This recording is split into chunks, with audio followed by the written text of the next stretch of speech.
If you are a woman over 50 and people have started calling you difficult, if your family says you have changed, if your friends say you are not as easygoing as you used to be, if your partner says you are being unreasonable or demanding or too much, and if somewhere deep inside you feel guilty about it, like maybe they are right, like maybe you are becoming a difficult person, this video is for you. Because what I am about to tell you will completely flip that narrative. You are not becoming difficult. You are becoming powerful. And the people calling you difficult are the people who benefited from your powerlessness. They are the people who are threatened by the fact that you are no longer convenient to control. And their discomfort with your growth is not evidence that something is wrong with you. It is evidence that something is finally right.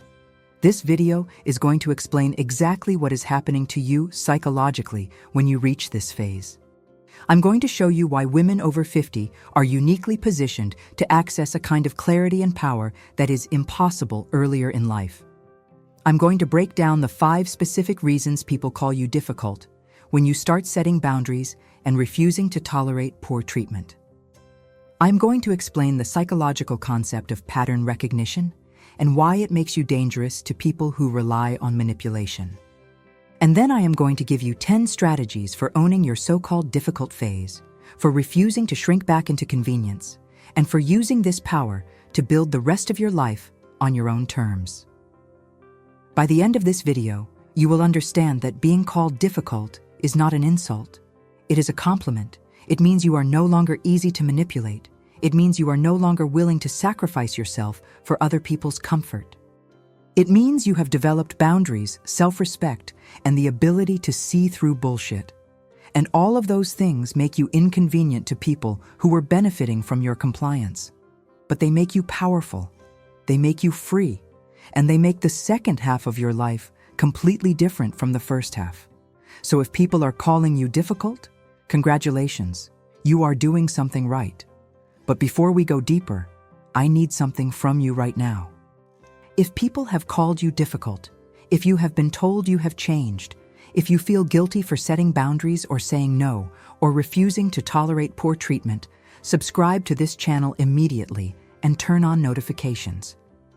This is Enough and Whole, where we talk about the psychology of power, boundaries, and self-respect for women over 50. We do not tell you to be nicer or more understanding. We tell you the truth. Being difficult is your birthright. Being inconvenient is your power. And the people who cannot handle that do not deserve access to you. Every week, I bring you content based on Walter Riso's psychology that refuses to gaslight you into shrinking. So subscribe now, hit that bell, and let's continue. Now let me start by painting the picture clearly. For decades, you were easy. Not easy in a derogatory sense. Easy in the sense that you accommodated, you adjusted. You said yes when you wanted to say no. You tolerated treatment that made you uncomfortable because you did not want to cause conflict. You put other people's needs ahead of your own. You made yourself smaller so other people could feel bigger. You suppressed your opinions to keep the peace. You absorbed other people's emotions without expressing your own. And everyone loved you for it. They said you were sweet, easygoing, low maintenance, agreeable. They said you were a good woman. But something shifted. Maybe it was gradual. Maybe it was sudden. Maybe it was triggered by a specific event. A betrayal, a loss, a moment of clarity where you realized you have been giving everything and receiving nothing. Or maybe it was just age. The accumulation of decades of tolerating, accommodating, shrinking. And one day, you stopped. You stopped saying yes when you meant no. You stopped tolerating disrespect. You stopped making yourself smaller. You started expressing opinions even when they were unpopular. You started setting boundaries. You started saying, I do not accept this anymore. And the moment you did that, the moment you stopped being convenient, people started calling you difficult. And here is what you need to understand. Difficult is code. Difficult means you are no longer easy to control. Difficult means I cannot manipulate you the way I used to. Difficult means you have developed standards and I do not meet them. Difficult means You are threatening my comfort by refusing to prioritize it over your own well-being. So when someone calls you difficult, what they are actually saying is, you used to let me treat you poorly and now you do not. And I am uncomfortable with that. And instead of examining my behavior, I am going to blame you for changing. Walter Riso teaches that the people who benefit from your self-abandonment will always resist your self-respect, because your compliance served them. Your lack of boundaries made their lives easier. Your willingness to absorb their emotions without expressing your own meant they did not have to manage themselves. And when you stop providing that service, when you stop being the emotional support system for people who give you nothing in return, they panic. They cannot call you selfish directly because that sounds bad. So they call you difficult. They say you have changed. They say you are not yourself. And what they mean is, you are not the version of yourself that I could exploit. And I want that version back. So if you are being called difficult, I need you to stop feeling guilty. Stop questioning yourself. Stop wondering if maybe they are right. They are not right. You are not difficult. You are awake. You are aware. You are powerful. And your power is threatening to people who are used to your powerlessness. And that is their problem, not yours. Now let's break down the 5 specific reasons people call you difficult when you start setting boundaries and refusing to tolerate poor treatment. Because understanding these reasons allows you to see that the label difficult is not about your behavior. It is about their reaction to losing control over you. And once you see that clearly, the label loses its power. The first reason people call you difficult is because you stopped prioritizing their comfort over your own well-being. For years, maybe decades, you made sure everyone else was comfortable. You managed their emotions. You adjusted your behavior to avoid upsetting them.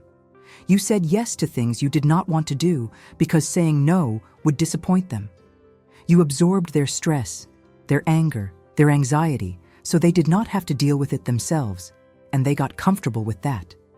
They got used to you being the one who sacrificed, the one who adjusted, the one who made everything easier for them. But then you stopped. You started saying no. You started expressing your own needs. You started refusing to absorb their emotions. You started prioritizing your own comfort. And the moment you did that, they panicked. Because now they have to manage their own emotions. Now they have to deal with disappointment. Now they have to adjust to accommodate you instead of you always adjusting to accommodate them. And that feels unfair to them, not because it is actually unfair, but because they were benefiting from the old dynamic. So they call you difficult. They say you are being selfish. They say you have changed. And what they mean is, I am uncomfortable now that you are no longer prioritizing my comfort. And I want you to go back to sacrificing yourself so I can be comfortable again. The second reason people call you difficult is because you started having standards. For years, you tolerated treatment that was below what you deserved. You accepted crumbs in relationships. You accepted disrespect at work. You accepted being dismissed in friendships. You accepted being taken for granted by family. And you accepted all of that because you did not have standards. Or you had standards, but you did not enforce them. You just tolerated whatever came your way and told yourself, this is just how relationships are. This is just how life is. I should not expect more. But then something shifted. You developed standards. You realized, I deserve respect. I deserve reciprocity. I deserve to be valued. And you started enforcing those standards. You started saying, if you cannot treat me with basic respect, you do not get access to me. If you cannot reciprocate, I am not going to keep giving. If you cannot value me, I am not going to keep proving my worth to you. And the moment you started enforcing standards, people who did not meet them got angry. Because your standards exposed them. Your standards showed them that they were treating you poorly. And instead of rising to meet your standards, instead of treating you better, they called you difficult. They said you were expecting too much. They said you were being unrealistic. And what they meant is, your standards make me uncomfortable because I do not want to meet them. And I want you to lower your standards so I can keep treating you poorly without consequence. The third reason people call you difficult is because you stopped performing. For years, you performed emotions you did not feel. You smiled when you were angry. You stayed quiet when you wanted to scream. You pretended to be fine when you were falling apart. You performed gratitude when you felt resentful. You performed happiness when you were miserable. And you did all of that because you were trained that your real emotions were unacceptable. That expressing anger or disappointment or frustration was too much. That good women did not make people uncomfortable with their real feelings. So you performed, you hid, you suppressed. But then you stopped. You started expressing your real emotions. You said, "I am angry, I am disappointed, I am not okay with this," and people did not know what to do with that. Because they were comfortable with the performance. They were comfortable with fake you. But real you, authentic you, the you who expresses real emotions, makes them uncomfortable. So they call you difficult. They say you are being too emotional. They say you are overreacting. And what they mean is, I liked it better when you hid your real feelings. When you performed the emotions I wanted to see, and I want you to go back to performing so I do not have to deal with your real emotions. Walter Riso teaches that emotional authenticity is threatening to people who rely on your compliance. Because when you express your real emotions, you are no longer controllable. You are no longer predictable. You are no longer convenient. And people who were benefiting from your performance panic when the performance stops. So they label you difficult, they pathologize your authenticity, they make you feel like expressing real emotions is a character flaw. But it is not, it is growth. It is health. It is you finally refusing to betray yourself by hiding who you really are. The fourth reason people call you difficult is because you developed pattern recognition. This is the big one. This is the reason you are genuinely dangerous to people who rely on manipulation. Pattern recognition is the ability to see the same dynamic playing out over and over across different situations and different people. And it is a skill that develops with age and experience. When you are 30, you might not notice that your partner dismisses you the same way your father dismissed you. You might not notice that your boss exploits you the same way your mother exploited you. You might not notice that your friend manipulates you the same way your ex manipulated you, because you do not have enough data yet. You do not have enough experience to recognize the pattern. But by 50, you have decades of data. You have seen the same dynamic repeat itself with different people in different contexts. And suddenly, you can see it clearly. You can see, this person is using the same manipulation tactic my ex used. This person is dismissing me the same way my parent dismissed me. This person is exploiting me the same way my former boss exploited me. And once you can see the pattern, you can predict the behavior. You know where it is going. You know what comes next. And you can interrupt it before it plays out. You can say, I have seen this before. I know how this ends, and I am not participating anymore. And that ability, that pattern recognition, makes you incredibly difficult to manipulate. Because manipulators rely on you not seeing the pattern. They rely on you believing that each situation is isolated, that each relationship is different, that maybe this time will be different. But once you can see patterns, once you know that this time will not be different because the pattern is always the same, they cannot manipulate you anymore. So they call you difficult, they call you cynical, they call you jaded. They say you are not giving them a chance. And what they mean is, you can see through me. You can see what I am doing. And I need you to stop seeing so clearly so I can keep manipulating you. The fifth reason people call you difficult is because you stopped caring what they think. For years, you were terrified of judgment. You were terrified of people thinking you were selfish or mean or cold or difficult. So you bent over backwards to prove you were none of those things. You sacrificed yourself to avoid judgment. You tolerated poor treatment to avoid being called difficult. And people used that fear against you. They knew that if they threatened to judge you, if they threatened to call you selfish or difficult, you would back down. You would apologize. You would shrink. But then something happened. You stopped caring. Maybe you realized that people were going to judge you no matter what you did. Maybe you realized that the people whose opinions you were afraid of were not people whose opinions actually mattered. Maybe you just got tired of performing, tired of shrinking, tired of living your life based on other people's opinions, and you decided, I do not care anymore. I do not care if they think I am difficult. I do not care if they do not like me. I care about living according to my own values. And the moment you stopped caring about their judgment, you became uncontrollable, because judgment was their primary tool of control. And once that tool stopped working, they lost all power over you. So they escalate. They call you difficult louder. They recruit other people to tell you that you are difficult. They try to make you doubt yourself. But it does not work anymore, because you do not care. And not caring what they think is the most powerful position you can occupy. Now we need to go deeper into pattern recognition, because this is the psychological superpower that women over 50 develop. And it is the primary reason you are called difficult. And understanding this power, seeing it clearly, is what allows you to stop feeling guilty for using it and start wielding it intentionally. Pattern recognition is the ability to identify recurring dynamics, behaviors, and outcomes across different contexts. It is your brain taking decades of lived experience and synthesizing it into wisdom. And here is why it is more powerful after 50 than it was at 30. You have more data. At 30, you might have had a few relationships, a few jobs, a few friendships. And when something went wrong, you could tell yourself, maybe it was just that person. Maybe I did something wrong. Maybe next time will be different, because you did not have enough data to see the pattern yet. But by 50, you have decades of relationships, jobs, friendships, family dynamics. And you start to see, it is not just that person. It is a pattern. The boyfriend who dismissed my opinions?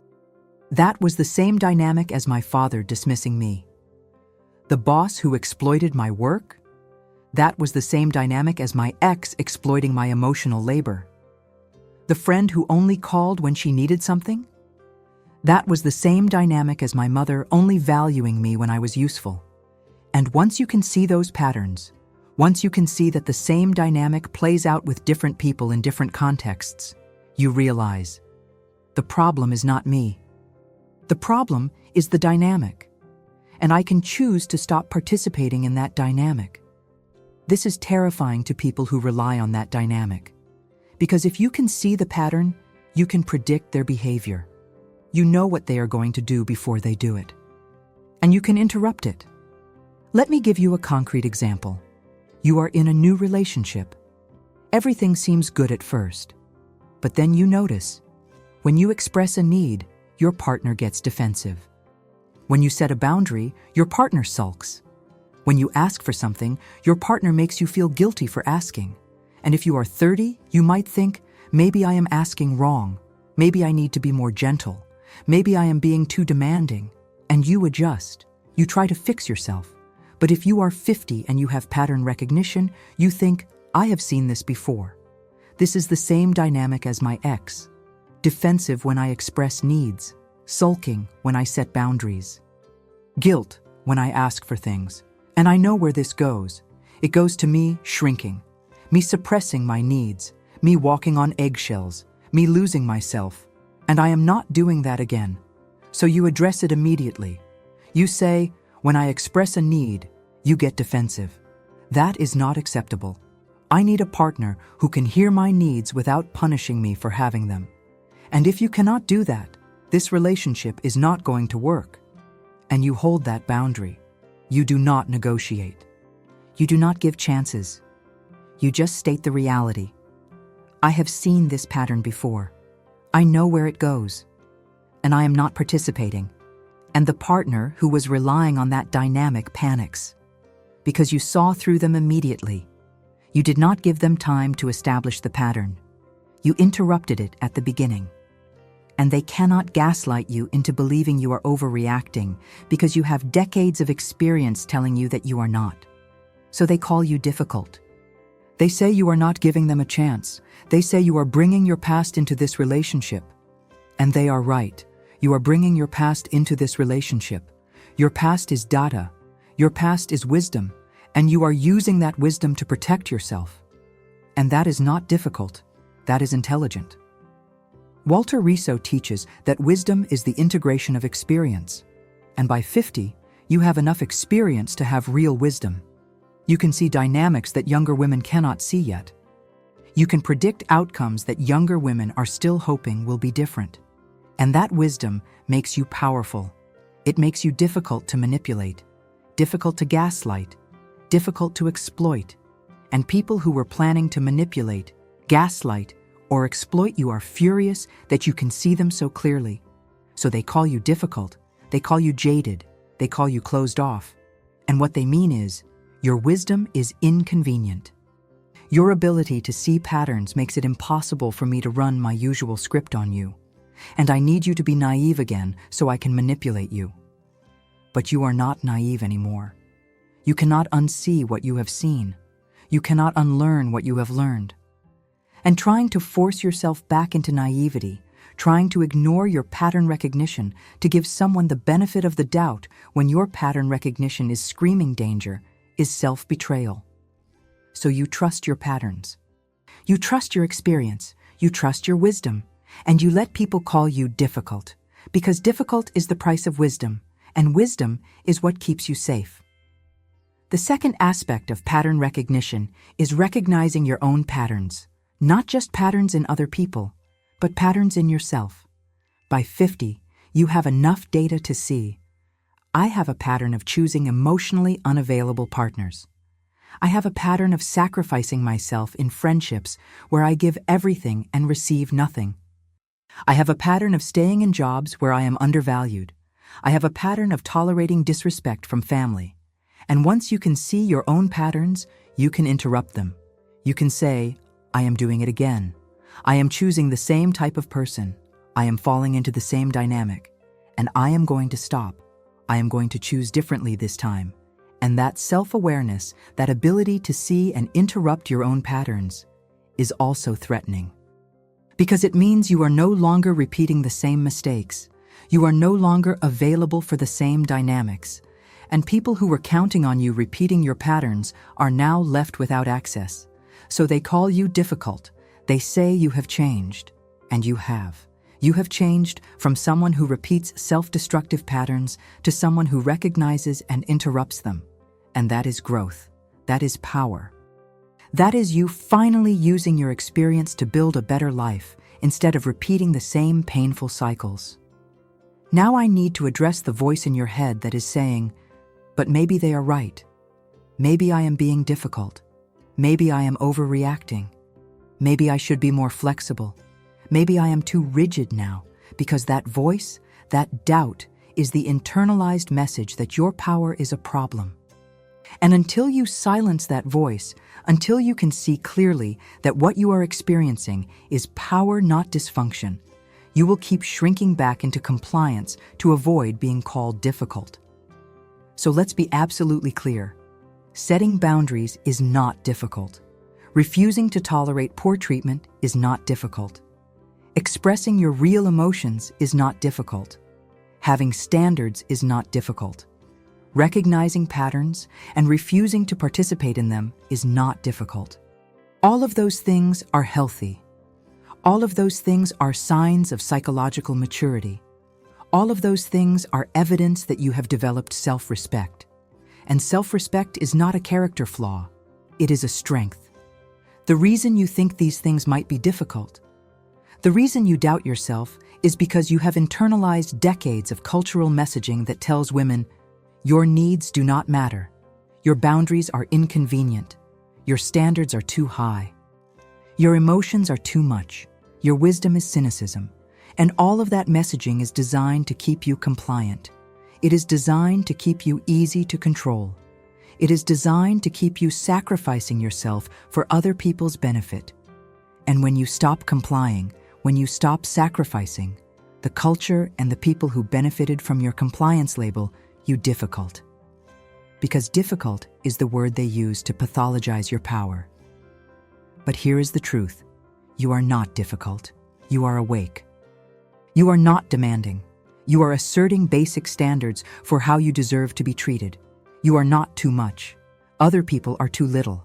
You are not cynical. You have pattern recognition based on decades of data. You are not selfish. You are finally practicing self-respect after decades of self-abandonment. So every time that voice in your head says, maybe they are right, maybe I am difficult, you talk back. You say, no, I am not difficult. I am powerful. And my power threatens people who were benefiting from my powerlessness, and that is their problem, not mine. Walter Riso teaches that guilt is often the emotion we feel when we violate someone else's expectations instead of when we violate our own values. And if you feel guilty for setting boundaries, for saying no, for refusing to tolerate poor treatment, that guilt is not telling you that you did something wrong. That guilt is telling you that you violated someone else's expectation that you would continue to sacrifice yourself. And violating someone else's expectation of your self-sacrifice is not wrong. It is liberation. So the guilt you feel is not evidence that you are difficult. It is evidence that you are breaking free from conditioning that taught you that your role was to serve others at your own expense. And here is what else you need to understand. The people calling you difficult are not objective observers. They are not neutral parties evaluating your behavior fairly. They are people who were benefiting from your compliance, and now they are losing that benefit. So of course they are going to tell you that you are the problem. Of course they are going to try to make you feel guilty. Of course they are going to try to convince you that you need to go back to being the version of yourself that served them. Because if they can make you doubt yourself, if they can make you feel guilty, if they can convince you that your power is dysfunction, they can get you back under control. But you do not have to give them that power. You can refuse to internalize their narrative. You can refuse to accept their label. You can say, you can call me difficult all you want. I know what I am. I am powerful. And I am not going back to being convenient for you. Now I need to pause and ask you something directly. If people have called you difficult for setting boundaries, if you have been told you have changed in a negative way, if you feel guilty for prioritizing yourself, type, I am not difficult in the comments. Just 4 words, I am not difficult, and scroll through and see how many other women typed the same thing. Because you need to see that you are not alone. Thousands of women are being called difficult for refusing to sacrifice themselves anymore. And recognizing that your experience is shared is part of owning your power instead of internalizing shame. So pause right now, go to the comments, type, I am not difficult, and let that declaration be your first act of refusing the label. Now let's move into the practical tools. The strategies you can use to own your so-called difficult phase, refuse to shrink back into compliance, and use this power to build the rest of your life on your own terms. These tools are not about defending yourself. They are not about proving you are not difficult. They are about embracing the label and weaponizing it. Because the moment you stop being afraid of being called difficult, the moment you own it, the label loses all its power. The first tool is embracing the label. Stop defending yourself against being called difficult. Stop trying to prove that you are actually reasonable. Stop shrinking back into compliance to avoid the label. Just embrace it. When someone calls you difficult, instead of saying, I am not difficult, say, yes, I am. And I am going to continue being difficult as long as you continue treating me poorly. Or say, if having standards makes me difficult, then I am proud to be difficult. Or say, difficult is what you call women who refuse to tolerate disrespect. And yes, I am that. And watch what happens. The person calling you difficult will not know what to do. Because they were expecting you to shrink. They were expecting you to defend yourself. They were expecting you to adjust your behavior to avoid the label. But when you embrace it, when you own it, when you use it as a badge of honor, they lose their weapon. Because here is the psychology of labels. Labels only have power when you fear them. As long as you are afraid of being called difficult, as long as you will do anything to avoid that label, people can use it to control you.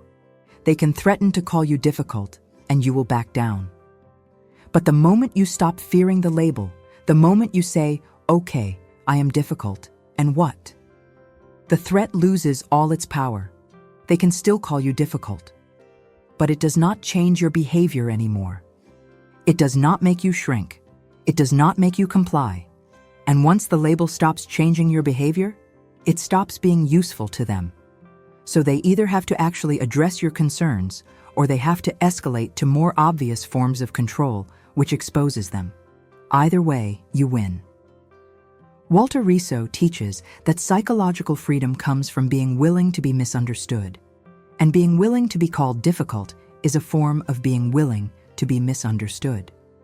You know you are not difficult. You know you are just practicing self-respect. But you are willing to let other people misunderstand that. You are willing to let them call you difficult, because their misunderstanding does not define you. Their label does not change your reality, and refusing to adjust your behavior to avoid their misunderstanding is what gives you freedom. So embrace the label. Say, yes, I am difficult, and I am not changing. And watch how that refusal to shrink changes the entire dynamic. The second tool is unmasking the tactic. When someone calls you difficult, instead of defending yourself, you name what they are doing. You say, you are calling me difficult because I set a boundary and you do not want to respect it. Or, you are calling me difficult because I stopped tolerating your poor treatment and you want me to go back to tolerating it. Or, you are calling me difficult because I expressed my real emotions and you preferred it when I performed happiness. Or, you are calling me difficult because I recognized a pattern in your behavior and you cannot manipulate me anymore. You name the tactic, you make it explicit, and once it is explicit, it loses its power. Because manipulative tactics work best in the dark. They work best when they are subtle, when they are unnamed, when the target does not realize they are being manipulated. But once you name the tactic, once you make it explicit, the manipulator cannot pretend anymore. They cannot say, I am just giving you feedback. When you have said, no, you are calling me difficult because you want me to stop setting boundaries. They cannot say, I am just concerned about you when you have said, no, you are calling me difficult because you want me to go back to sacrificing myself for your comfort. You have named what they are doing. And now they either have to own it or back off. Either way, the manipulation stops working. Let me give you a concrete example. Your adult child calls you and says, Mom, you have changed. You are not as warm as you used to be. You are being difficult. And the old you would say, oh no, I am sorry. I did not mean to be difficult. What can I do to fix this? But the new you says, let me ask you something. Am I difficult because I stopped dropping everything to help you whenever you call? Or am I difficult because I asked you to give me notice before you visit? Because what you are calling difficult sounds like me setting boundaries. And if my boundaries feel difficult to you, that is information about how much you were relying on my lack of boundaries. And now we are both going to have to adjust. I am going to continue having boundaries. And you are going to have to respect them. And if that feels difficult, that is something you need to sit with, not something I need to fix. And watch what happens. Either your child realizes, oh, she is right. I was expecting her to have no boundaries and I need to adjust. Or your child doubles down and says, see, this is exactly what I am talking about. You are being difficult. And if they double down, you say, okay, I am being difficult and I am not stopping. So you need to decide if you can accept me as I am or if you need to distance yourself. But I am not going back to having no boundaries just to make you comfortable. And either way, you have unmasked the tactic. You have named it, and they can no longer use it to control you. The third tool is refusing to justify your boundaries. When people call you difficult, they are often trying to make you explain yourself. They want you to justify why you have boundaries. They want you to defend your standards. They want you to prove that your needs are legitimate. And if you engage in that process, if you start justifying and explaining and defending, you have already lost. Because you are accepting the premise that your boundaries need to be justified, that you need permission to have standards, that you need to prove your needs are legitimate, and you do not. So when someone calls you difficult or questions your boundaries, you do not justify. You just state. You say, I am not available on weekends, or I do not lend money to family, or I need advance notice before visitors, or I do not discuss my personal life at work. And when they say, why? Or, that seems harsh. Or, you never used to be like that. You say, I do not need to explain my boundaries. They are my boundaries. And you can accept them or you can limit your contact with me. Those are your options. And then you stop talking. You do not elaborate. You do not defend. You do not justify. You just hold the boundary and let them decide how they want to respond. And this is incredibly hard for women, because you have been trained your entire life to explain yourself, to justify your needs, to prove that your boundaries are reasonable, to make sure everyone understands why you are saying no. But all of that explaining and justifying is you seeking permission for your own boundaries. And you do not need permission. Your boundaries are valid because you decided they are. And the moment you stop seeking external validation for your boundaries, the moment you just state them and hold them, you access enormous power. Because people cannot argue with a boundary you are not defending. They can push back. But if you do not engage, if you just keep restating the boundary without justifying it, eventually they either accept it or they remove themselves. And either outcome is fine. Walter Riso teaches that over-explaining is a sign that you do not trust your own authority. And by 50, you should trust your own authority. You have enough experience to know what you need. You have enough data to know what serves you and what harms you. You do not need to prove that to anyone. So stop explaining. Stop justifying. Just state your boundaries and let people adjust or leave. Because the people who need you to justify your boundaries are the people who are looking for openings to violate them. If they can get you to doubt your boundary, if they can get you to question whether it is legitimate, they can get you to drop it. But if you refuse to justify, if you just hold it without explanation, they have nothing to work with, and your boundary stays intact. The fourth tool is finding allies, people who are not threatened by your power. People who celebrate your growth instead of calling it difficult. Because if everyone in your life is calling you difficult, if everyone is telling you that you have changed in a negative way, it becomes very hard to trust yourself. You start to think, maybe they are all right. Maybe I am the problem. But if you have even one or two people who say, I am so proud of you. You are finally setting boundaries. You are finally prioritizing yourself. You are not difficult. You are powerful. That external validation makes it easier to trust yourself. So you need to actively seek out and cultivate relationships with people who see your growth clearly. And those people might not be the people you have always been close to. Your family might not be able to see your growth because your growth threatens the family dynamic. Your old friends might not be able to see your growth because they are still operating in the old paradigm where being agreeable was valued above all else. So you might need to find new people. People who are also in their growth phase. People who are also setting boundaries. People who are also being called difficult. People who understand that difficult is code for powerful. And you find those people in multiple places. Maybe you join a support group. Maybe you find online communities for women over 50 who are navigating boundaries and self-respect. Maybe you go to therapy and your therapist becomes your ally. Maybe you find one friend, one person who gets it, and you protect that relationship. You invest in it. You let that person see you fully, and you let their witness of your growth strengthen your trust in yourself. Because you need people who see you. And if the people who have always been in your life cannot see you, you need to find new people who can. Let me tell you about Susan. She is 56. She started setting boundaries with her family 2 years ago. And they all called her difficult. They said she had changed. They said she was not herself, and Susan started to doubt herself. She thought, maybe they are right. Maybe I am being unreasonable. But then she joined an online community for women over 50 navigating family dynamics. And she posted her story. And hundreds of women responded, "You are not difficult. Your family is manipulative. You are setting healthy boundaries, and they do not like it because they benefited from you having none." And reading those responses, seeing that hundreds of women understood exactly what she was experiencing, gave Susan permission to trust herself. She stopped doubting her boundaries. She stopped trying to make her family understand. She just held her boundaries and let them adjust.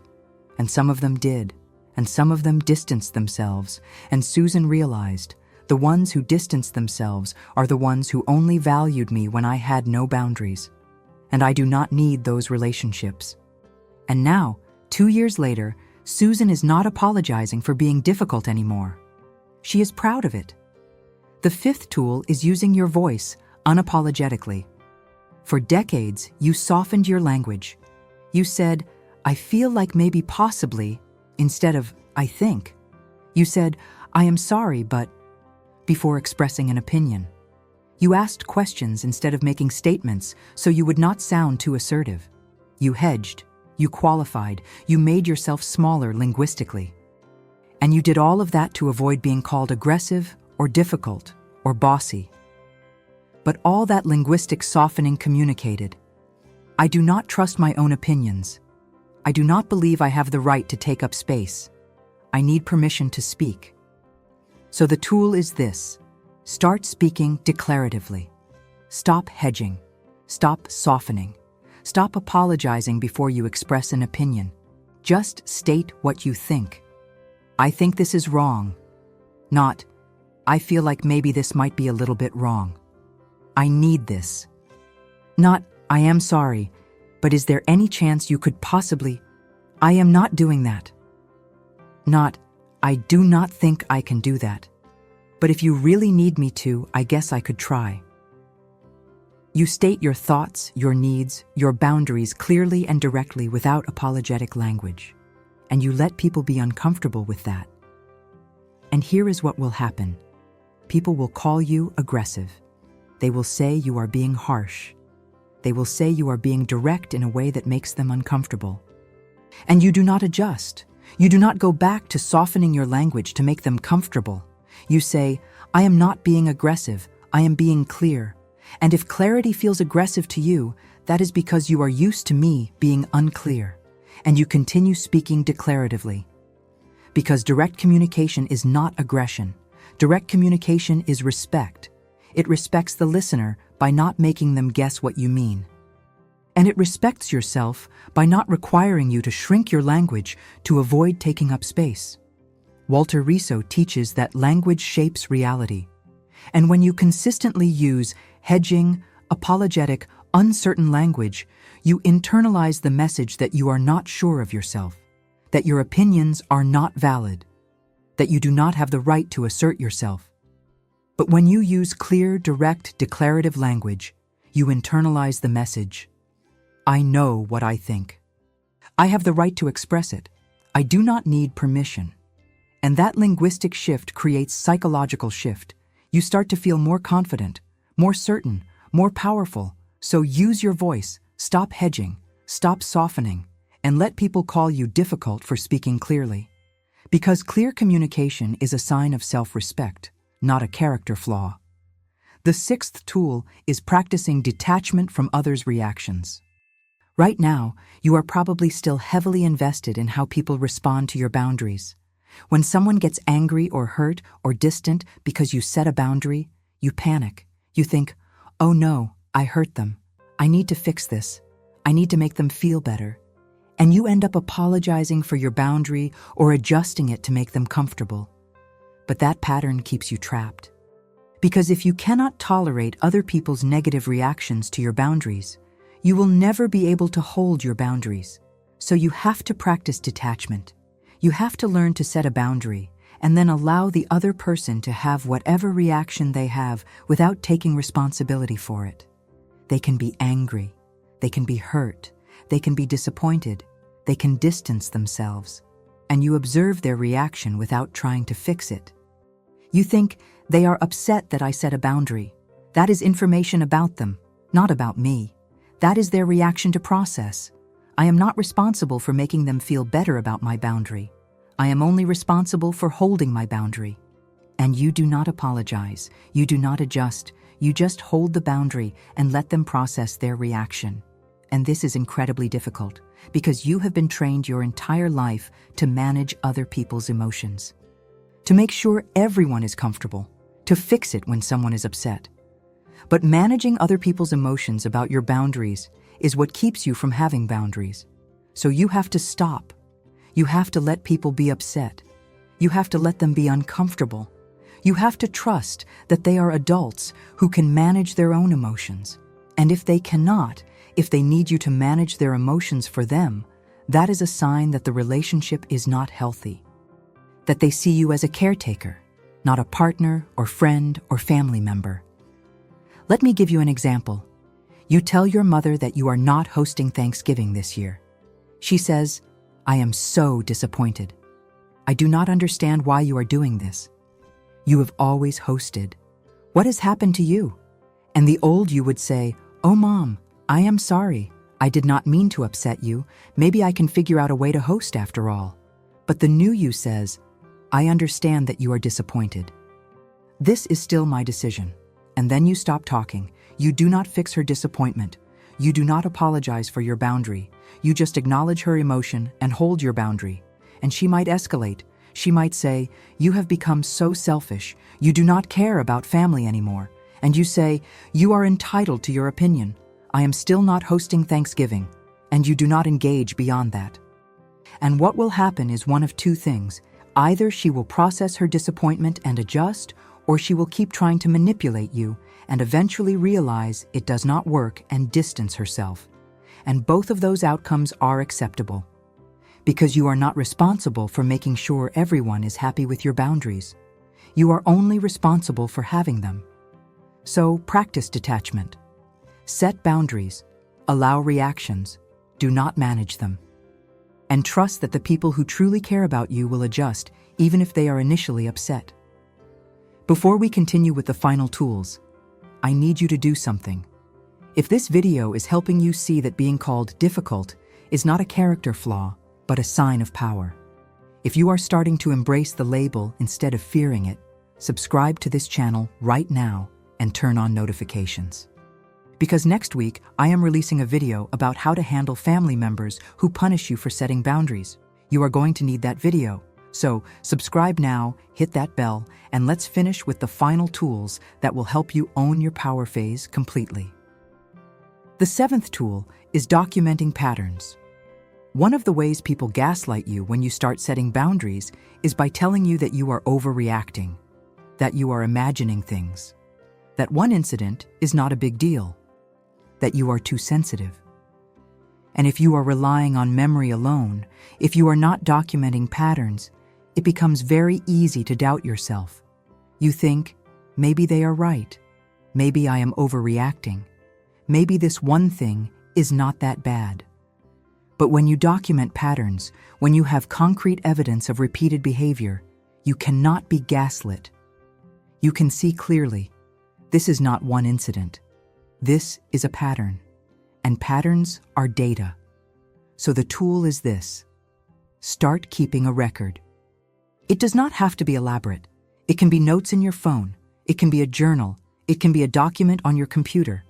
But every time someone treats you poorly, every time someone dismisses your boundary, every time someone manipulates you, you write it down. You write the date.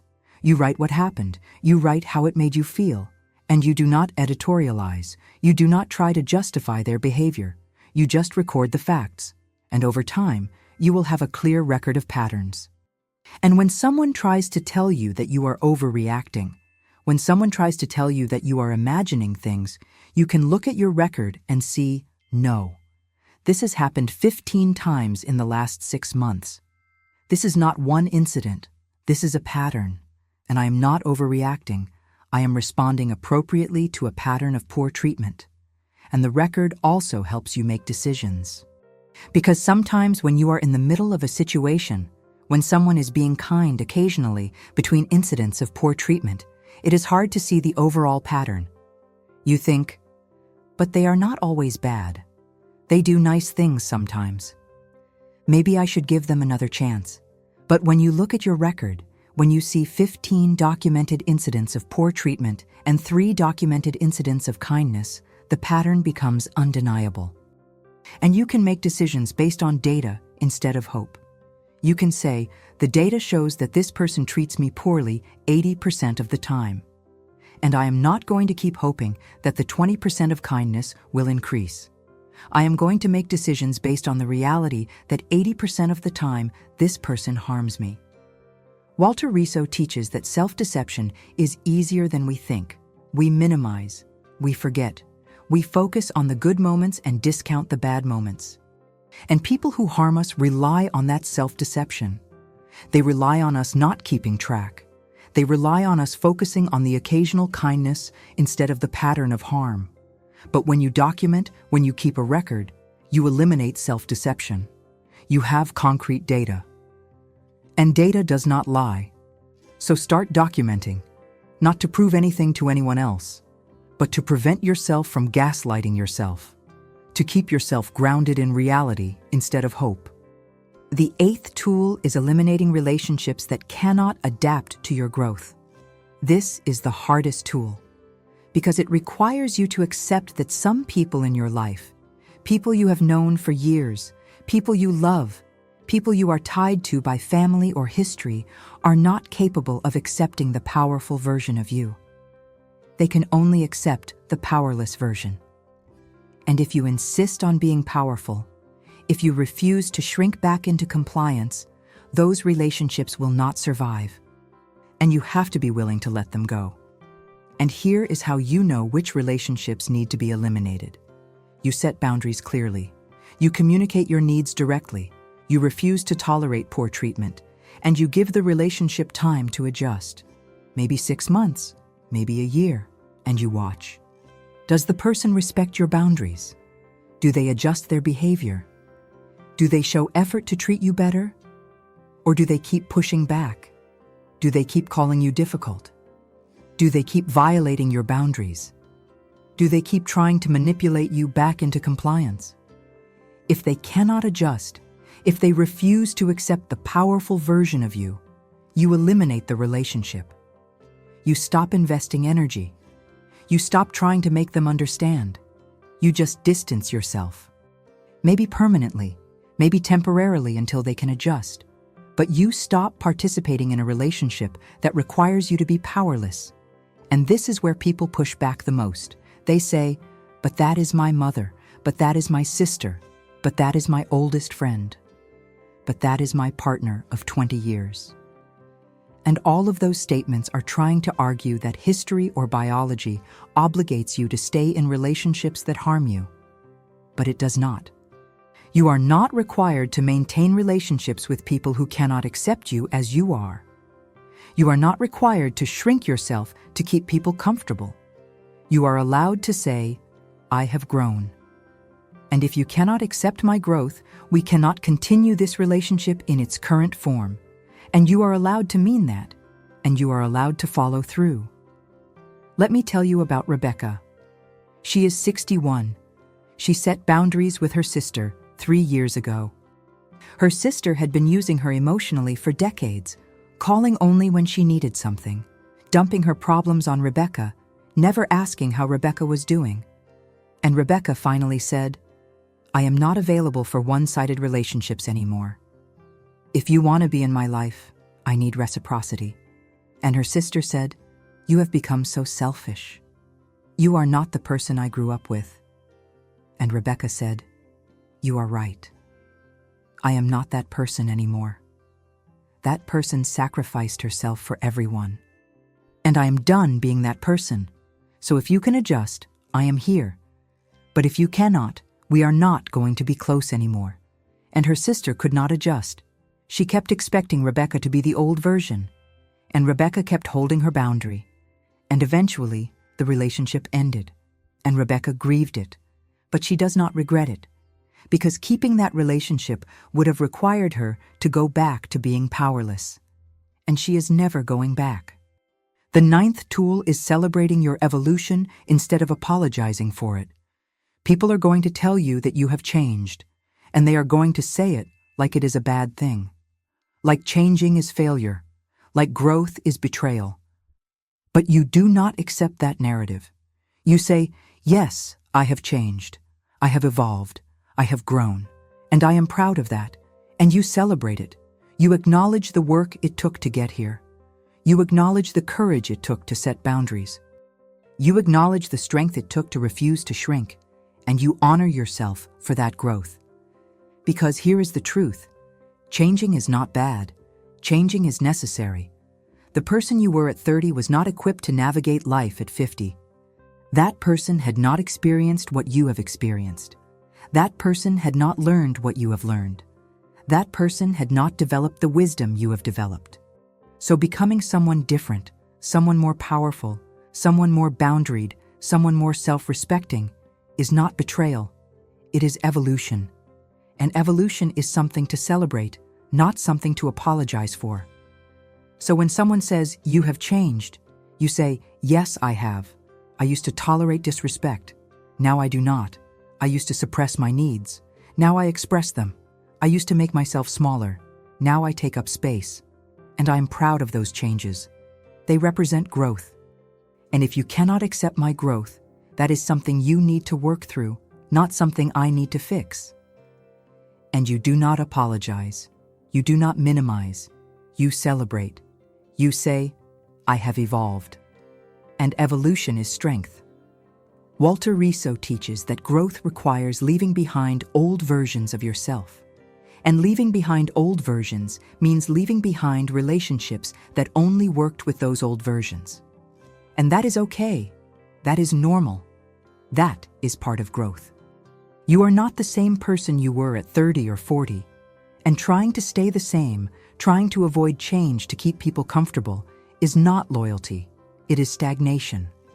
So you celebrate your evolution, you honor your growth, and you refuse to apologize for becoming who you were always meant to be. The 10th and final tool is mentoring other women who are in the early stages of this journey. Because you are not just going through this for yourself. You are going through this to model for other women what is possible. To show younger women, or women who are just starting to set boundaries, that being called difficult is survivable. That you can lose relationships and be okay. That power is worth the discomfort.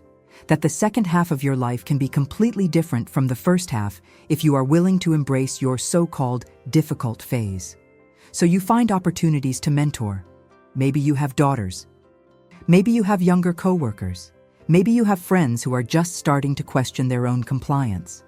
And you share your story. You say, I was called difficult when I started setting boundaries, and it was hard, but I did not shrink. And now I have a life that is aligned with my values instead of everyone else's expectations.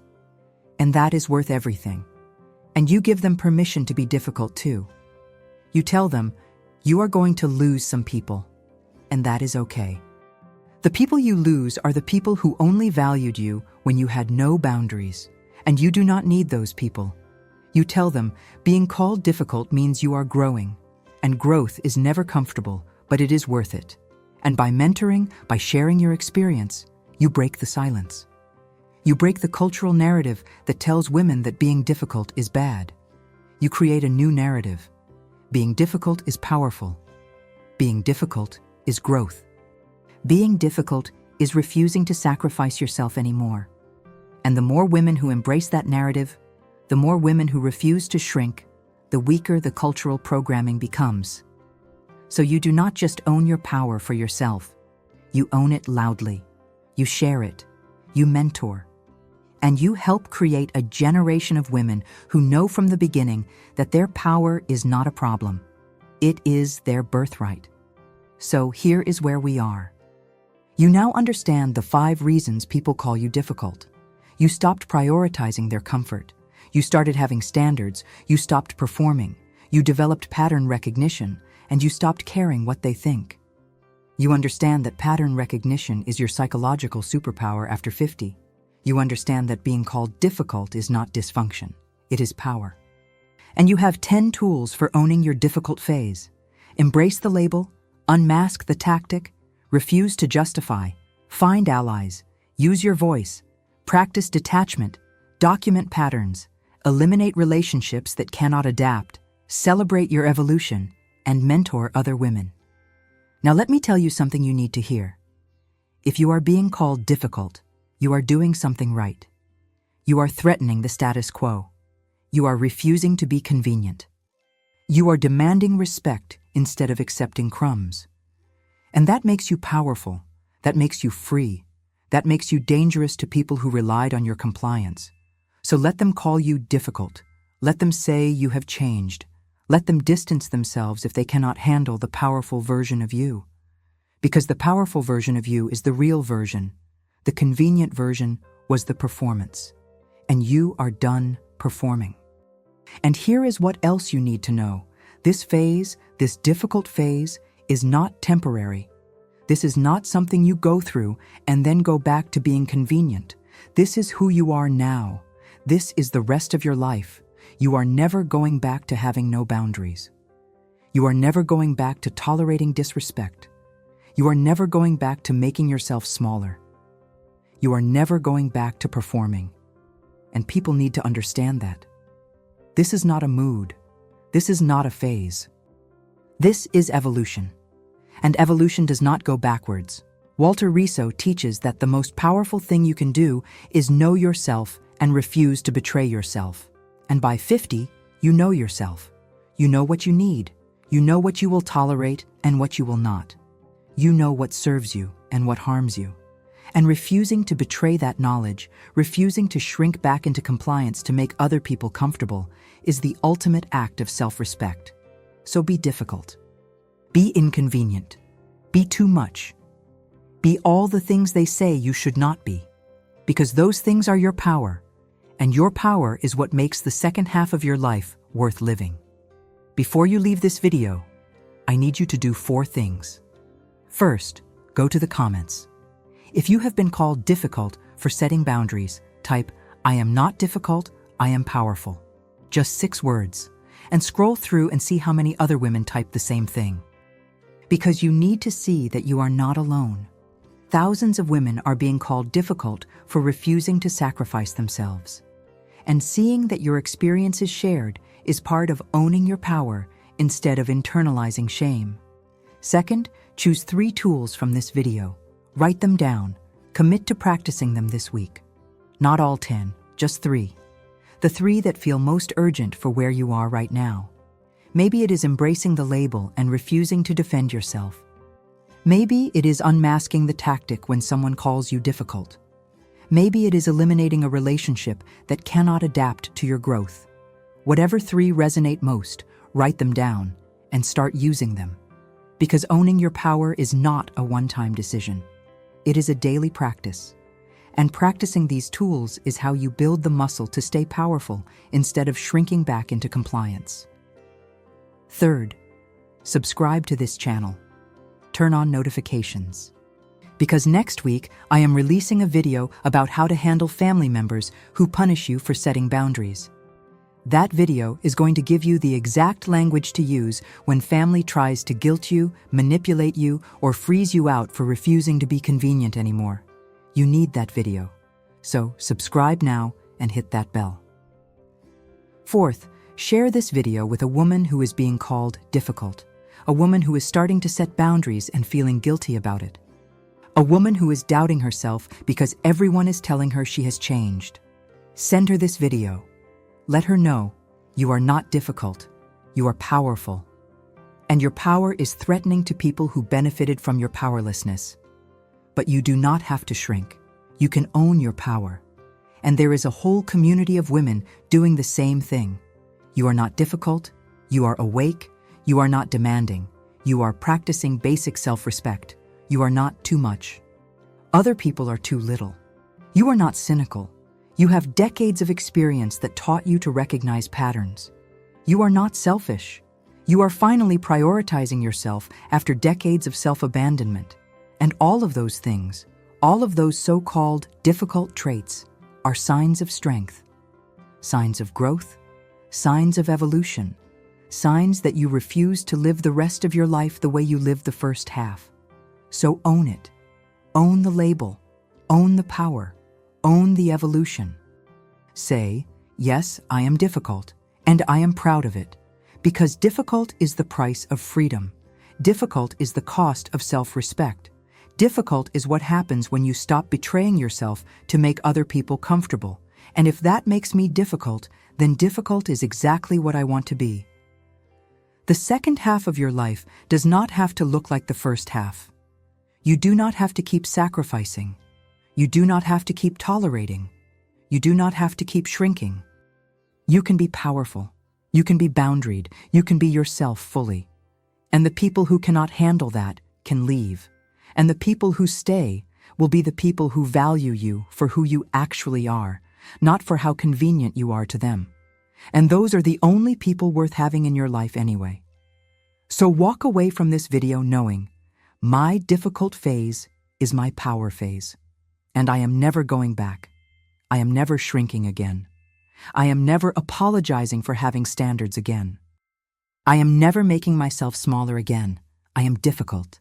And I am powerful. And those two things are the same thing. I see you. And I will see you in the next video.